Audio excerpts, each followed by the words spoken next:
ঢ্যাঁড়সের একঘেয়ে রেসিপি খেতে খেতে কি আপনি বোর হয়ে গেছেন? তাহলে এই রেসিপিটা বানিয়ে দেখুন। নমস্কার বন্ধুরা, আজ আমি নিয়ে এসেছি ঢ্যাঁড়সের এমন একটা নিরামিষ রেসিপি যেটা যে কোনো নামি দামি রেস্টুরেন্টকেও হার মানায়। তবে বানানোর পদ্ধতি খুবই সহজ, আর এই রান্নার সমস্ত উপকরণ কিন্তু বাড়িতেই পেয়ে যাবেন। তাই এভাবে একবার বানিয়ে দেখুন, বাড়ির ছোট থেকে বড় সকলেই আঙুল চেটে খাবে। তো রেসিপিটা বানানোর জন্য এখানে আমি 250 গ্রাম ঢ্যাঁড়স বা ভেন্ডি নিয়েছি। এই ঢ্যাঁড়স বা ভেন্ডিগুলোকে খুব ভালো করে ধুয়ে নিয়েছি। এবার আমি একটা কড়াই বেশ খানিকটা জল গরম করতে দিয়েছি। তারপর ওই কড়াইয়ের মধ্যে ঢ্যাঁড়সগুলোকে দিয়ে দিচ্ছি। এবার আমি এর মধ্যে অল্প একটু চিনি দিয়ে দিচ্ছি। এবার ঢ্যাঁড়সটাকে নেড়ে চেড়ে 2 মিনিট হাই হিটে এভাবে ভাপ দিয়ে নিতে হবে। আর চিনি আর জল দিয়ে এইভাবে যদি ঢ্যাঁড়সটাকে ভাপ দিয়ে নেওয়া হয় তাহলে ঢ্যাঁড়সের যে সবুজ কালারটা সেটা খুব ভালোভাবে বজায় থাকবে। রান্নার সময়তেও এটা ঢ্যাঁড়সটা কালো হয়ে যাবে না। আর এইভাবে ভাপ দেওয়ার ফলে ঢ্যাঁড়সটা খুব ভালোভাবে পরিষ্কার হয়ে যাবে, আর ঢ্যাঁড়সের মধ্যে যে কেমিক্যাল থাকে সেটাও কিন্তু বেরিয়ে যাবে। ঢ্যাঁড়সটাকে 2 মিনিট হাই হিটে ভালো করে ভাপ দিয়ে নিয়েছি। এবার ঢ্যাঁড়সটাকে একটা স্ট্রেনারের সাহায্যে ছেঁকে আমি তুলে নিচ্ছি।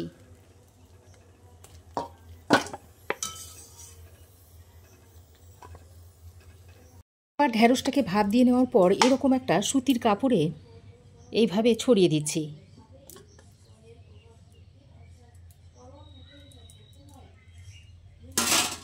তারপর এইভাবে আলতো হাতে ঢ্যাঁড়সগুলোকে মুছে নিতে হবে, তবে খুব বেশি চাপ দিয়ে যেন মোছামুছি করবেন না।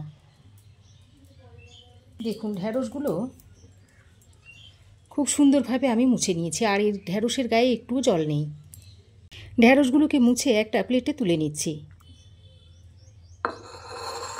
এবার এই ঢ্যাঁড়সগুলোকে কেটে নিতে হবে। যে ঢ্যাঁড়সগুলো ছোট আছে সেগুলোকে আমি গোটা গোটায় রেখে দিচ্ছি, আর যেগুলো বড় আর লম্বা লম্বা সেগুলোকে এইভাবে কেটে দুটো করে নিতে হবে।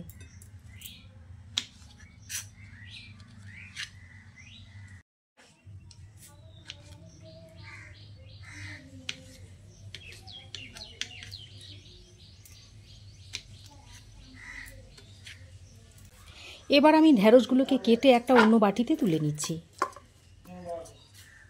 এবার আমি এর মধ্যে দিয়ে দিচ্ছি পরিমাণ মতো নুন, দিয়ে দিচ্ছি একটু হলুদের গুঁড়ো, হাফ চামচ দিয়ে দিচ্ছি লঙ্কার গুঁড়ো, আর দিয়ে দিচ্ছি 2 চামচ মতো বেসন।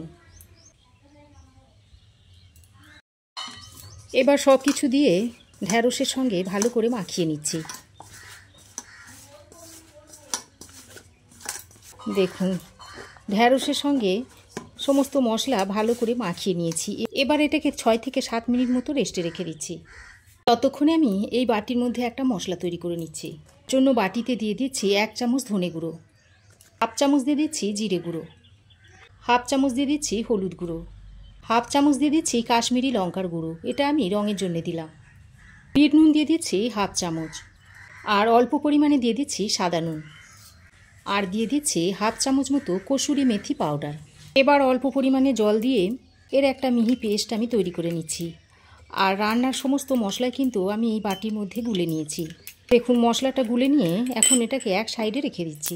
এবার 6-7 মিনিট পর কড়াই গরম করে দিয়ে দিচ্ছি 2 চামচ মতো সর্ষের তেল। আর 6-7 মিনিট রেস্টে থাকার পর দেখুন ভেন্ডির গায়ে মশলার কোটিংটা খুব ভালোভাবে হয়ে গেছে। এখন আমি এই ভেন্ডিগুলো এর মধ্যে দিয়ে দিচ্ছি।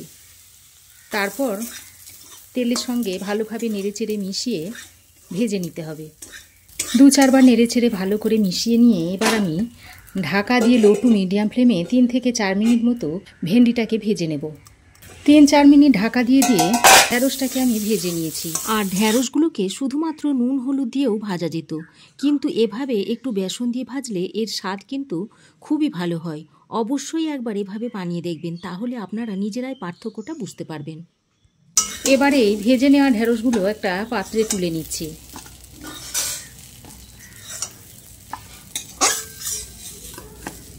ঢ্যাঁড়স ভেজে তুলে নেওয়ার পর আরও 1 চামচ সর্ষের তেল দিয়ে দিচ্ছি। গরম তেলে দিয়ে দিচ্ছি হাফ চামচ মতো 5 ফোড়ন, দিয়ে দিচ্ছি একটা ফাটিয়ে নেওয়া এলাচ আর 1 টুকরো দারচিনি, একটা শুকনো লঙ্কাকে 2 টুকরো করে দিয়ে দিচ্ছি, আর একটা তেজপাতা ছিঁড়ে দিয়ে দিলাম। এবার ফোড়নটাকে কয়েক সেকেন্ড ভেজে নিচ্ছি। ফোড়ন কয়েক সেকেন্ড ভেজে নিয়ে এবার এর মধ্যে থেতো করা আদা আর কাঁচা লঙ্কা দিয়ে দিচ্ছি। 1 চামচ মতো আদা আর কাঁচা লঙ্কা থেতো করা এর মধ্যে দিয়ে দিলাম। এবার আদার কাঁচা গন্ধটা চলে যাওয়া পর্যন্ত ফোড়নের সঙ্গে আদা ও কাঁচা লঙ্কাটাকে কিছুক্ষণ ভেজে নিতে হবে। আদা কাঁচা লঙ্কাটা দিয়ে ফোড়নের সঙ্গে কিছুক্ষণ ভেজে নেওয়ার পর একটা বড় সাইজের কুচনো টমেটো আমি এর মধ্যে দিয়ে দিচ্ছি।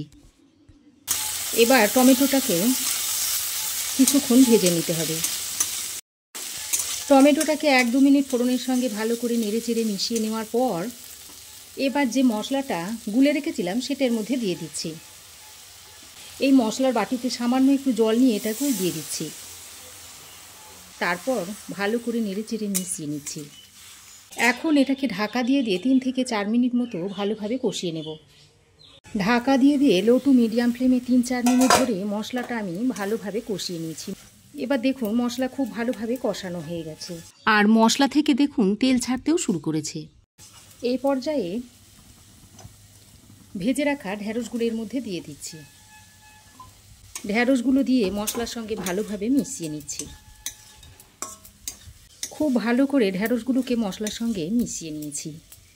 এবার আমি এর মধ্যে গরম জল অ্যাড করে দিচ্ছি। গরম জলটা দিয়ে ঢ্যাঁড়সের সঙ্গে খুব ভালোভাবে নেড়েচেড়ে মিশিয়ে নিচ্ছি।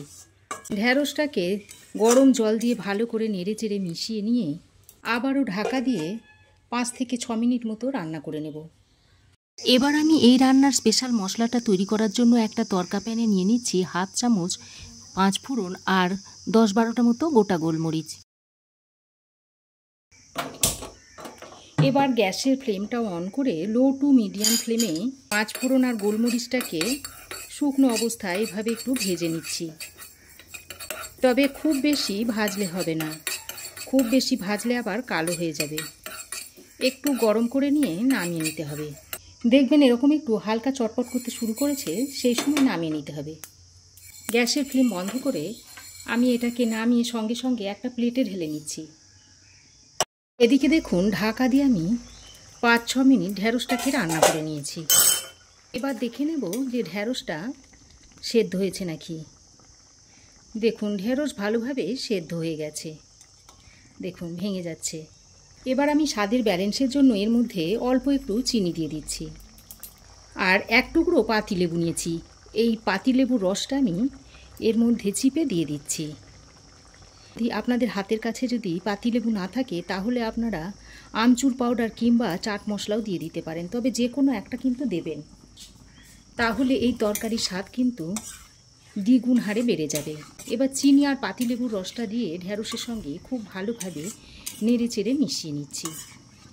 এবার আমি 5 ফোড়ন আর গোলমরিচ একসঙ্গে করে যেটা ভেজে নিয়েছিলাম সেটা দেখুন এরকম একটু আধ ভাঙা করে নিয়েছি, আধ ভাঙা করে গুঁড়িয়ে নিয়েছি, সেটা এখন এর মধ্যে দিয়ে দিচ্ছি। এবার ভাজা মশলাটা দিয়ে আরও একবার নেড়েচেড়ে মিশিয়ে নিলেই ঢ্যাঁড়সের নিরামিষ তরকারিটা সার্ভ করার জন্য একেবারে রেডি হয়ে যাবে। তো বন্ধুরা এইভাবে একবার আপনারা বানিয়ে খেয়ে দেখবেন, না বানালে কিন্তু আপনারা বুঝতেই পারবেন না যে এই রান্নার টেস্টটা কতখানি। তো বন্ধুরা আমার এই আজকের নিরামিষ ঢ্যাঁড়সের রেসিপি আপনাদের কেমন লাগলো অবশ্যই একটা কমেন্ট করে জানাবেন। ভালো লাগলে একটা লাইক ও শেয়ার করবেন। পাশে থাকা বেল আইকনটা অবশ্যই প্রেস করবেন। আর আমার চ্যানেলে নতুন বন্ধু হয়ে থাকলে প্লিজ চ্যানেলটা সাবস্ক্রাইব করার অনুরোধ রইল। আজ এ পর্যন্তই, আবার দেখা হবে নতুন কোনো রেসিপি নিয়ে নেক্সট এপিসোডে। সে পর্যন্ত ভালো থাকবেন, সুস্থ থাকবেন। ধন্যবাদ।